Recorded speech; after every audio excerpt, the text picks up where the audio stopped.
Rising stars Asia cup বাংলাদেশের জন্য একটা হতাশার নাম হয়ে থাকলো। প্রথমবারের মতো শিরোপা জিততে পারতো, সেটা হতো না। সেখানে আক্ষেপের নাম ইয়াসির রাব্বি, মাহিদুল অঙ্কন, জিসান আলম ও আকবর আলী। আমার মনে হয় এই চারজন যে পরিমাণ হতাশ করেছেন সেটা নিয়ে সবার আক্ষেপ থাকবে, কষ্ট থাকবে। কিন্তু মুদ্রার অন্য পিঠে কিছু নাম আছে যারা ভালো করেছেন, কিছু নাম আছে যারা আশা দেখিয়েছেন, কিছু নাম আছে যাদেরকে নিয়ে কাজ করা যেতে পারে। এই নামগুলোর মধ্যে সবার উপরে থাকবে রিপন মণ্ডল।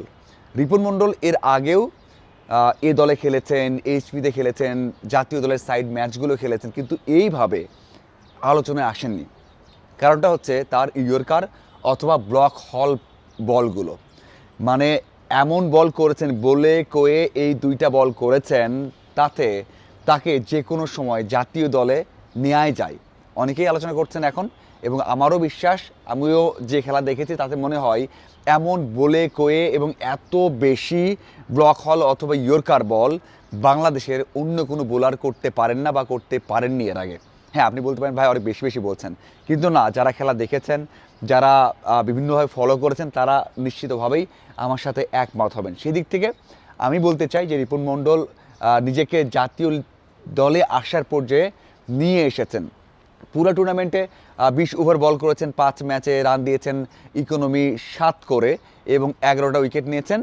উইকেট টেকার তালিকায় সবার উপরে। মানে এমন একটা আসর যাওয়ার পর আপনি বলতেই পারেন জাতীয় দলের যখন দরকার হবে তখন প্রথম ডাকটাই আসতে পারে রিপন মণ্ডলের। এরপর আরও একটা নাম আছে, সেটাও বড় নাম, যুব বিশ্বকাপ জিতেছেন রাকিবুল হাসান। তিনিও দারুণ বল করেছেন। তিনি 19 ওভার বল করেছেন, 5টা ম্যাচে 8টা উইকেট নিয়েছেন, টপ উইকেট টেকার তালিকাতে 3 নম্বরে রয়েছেন, এবং তার ইকোনমিটাও কিন্তু 6-এর কিছু বেশি। তার মানে দুইজনে ইকোনমিক্যাল বল করেছেন, দুইজনে উইকেট নিয়েছেন। এই যে বাংলাদেশ দল ফাইনালে উঠেছে বা চ্যাম্পিয়ন হতে পারতো, সেখানে বড় অবদান কিন্তু এই দুইজনের। কারণ ফাইনালে রাকিবুল 4 ওভারে 16 রান দিয়ে 2 উইকেট, অন্যদিকে 4 ওভারে 25 রান দিয়ে 3 উইকেট নিয়েছেন রিপন মণ্ডল। এত ভালো বল করার পরেও বাংলাদেশ দল চ্যাম্পিয়ন হতে পারেনি।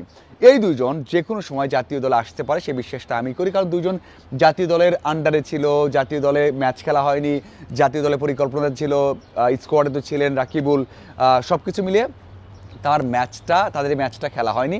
এখন মনে হয় তারা আবারও প্রস্তুত, যে কোনো সময় জাতীয় দল থেকে ডাক আসলে তারা সেই দায়িত্বটা নিতে পারবে। কিন্তু রাকিবুল এতদিন খেলতে পারেননি। ওই যে অনেক বাহাতি স্পিনার আমাদের, নাসুম, তানভীর, তাইজুল, মুরাদ, সাকিব, কত কত স্পিনার রয়েছেন এবং অভিজ্ঞ, এই জন্য তার কিন্তু ম্যাচ খেলা হয়নি বা জাতীয় দলে আসা হচ্ছে না। আমার মনে হয় নেক্সট টাইম যখনই দরকার হবে এই দুজনের ডাক আসবে। বাকি দুইটা নাম, যে দুইটা নামের কাজ করার প্রয়োজন আছে, যে দুইটা নামের স্কিলে আরও উন্নতি দরকার আছে, কিন্তু তারা বড় কিছু করতে পারে সেই আভাস দিয়েছেন। প্রথমত হাবিবুর রহমান সোহান 100 করেছেন, 50 করেছেন, স্ট্রাইক রেট 182, এবং তার রান গেটের তালিকায় রয়েছেন 3 নম্বরে, এবং তার প্রথম টুর্নামেন্ট, মানে বিসিবির অধীনে বা বাংলাদেশের জার্সি পরে তার প্রথম টুর্নামেন্ট, এবং সেখানে এমন পারফর্ম করলেন। কি দারুণ, কি দারুণ শটগুলো, কি বিগ বিগ সিক্স হাঁকিয়েছেন না।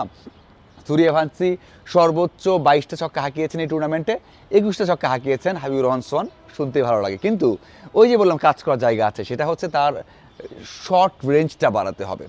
স্লটে পেলে বা তার আওতায় পেলে বলটা একেবারে ছক্কা হাঁকান, এবং যেভাবে শটটা খেলেন মনে স্টেডিয়ামের বাইরে যান। কি দারুণ তার শট খেলার অ্যাবিলিটি, অথবা কি দারুণ তার পাওয়ার, সেদিক থেকে অবশ্যই তাকে কিন্তু আমরা বিবেচনা করতে পারি লং রানের জন্য। এবং তার ওই যে শর্ট রেঞ্জটা বাড়াতে হবে। শুধুমাত্র লেগ সাইডে খেলেন, স্লটে পাচ্ছেন, মিড অফ, মিড অন এবং মিড উইকেটে খেলছেন, এই শটগুলো আছে। কিন্তু কোয়ালিটি বোলার যখন বল করবেন, যখন তাকে রিড করে বল করবেন, তখন আপনার শর্ট রেঞ্জটা দরকার, অথবা বিভিন্ন শট দরকার যেন আপনি রানটা করতে পারেন। সেটা কিন্তু দেখা যায়নি সোহানের কাছে। তিনি মিড উইকেটে খেলেছেন, মিড অনে খেলেছেন, মিড অফে খেলেছেন বেশিরভাগ বল। এই জন্যই বলছি তার কাজ করার জায়গা আছে। বিসিবি তাকে নিয়ে কাজ করলে ভালো একটা সম্পদ হয়ে দাঁড়াবেন, কারণ তার মধ্যে সে অ্যাবিলিটি দেখা গেছে, পাওয়ার দেখা গেছে, এবং সে ক্ষুধা দেখা গেছে। আর একটা নাম, সেটা হচ্ছে সাকলাইন। আমরা দেখেছি তার বোলিংটা কি দারুণ, কি দারুণ বল করেছেন। মানে যখন রানটাকে স্টপ করতে হবে সেই সময় তিনি কিন্তু রানটা স্টপ করেছেন তার স্লোয়ার দিয়ে। মানে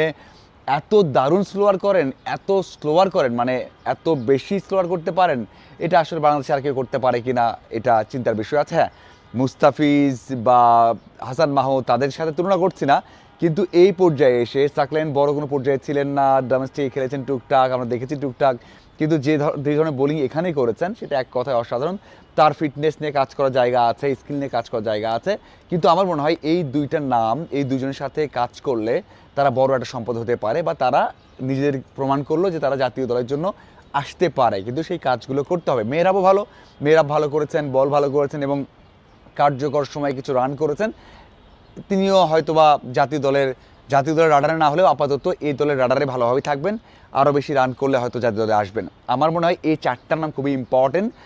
সেখানে আমি বলতেই চাই রাকিবুল, রিপুন মণ্ডল, সাকলাইন এবং হাবিবুর রহমান সোহান, সাথে হচ্ছে মেহরাবের নামও আমরা অ্যাড করতে পারি। আপনার কি মনে হয় যে এই টুর্নামেন্টে এই নামগুলো সামনে এসেছে কিনা, এদেরকে নিয়ে কাজ করা যায় কিনা? এবং সবচেয়ে বড় বিষয় হচ্ছে যে আপনি মাথায় রাখবেন যে কোনো একটা টুর্নামেন্টে ছোট দলের বিপক্ষে রান করে লাভ নেই। এই রানটা করবে, এই রান কাউন্টেবল হবে না, কিন্তু আপনি পাকিস্তান, ইন্ডিয়া, শ্রীলঙ্কার বিপক্ষে রান করছেন, স্নায়ুচাপ ধরে রেখে বড় ম্যাচ জিতাচ্ছেন, সেটা অনেক বড়ভাবে কাউন্ট হবে এবং সেটাই আপনাকে জাতীয় দলে নিয়ে যাবে। আপনার কি মনে হয়? কমেন্ট করে জানাবেন। ধন্যবাদ।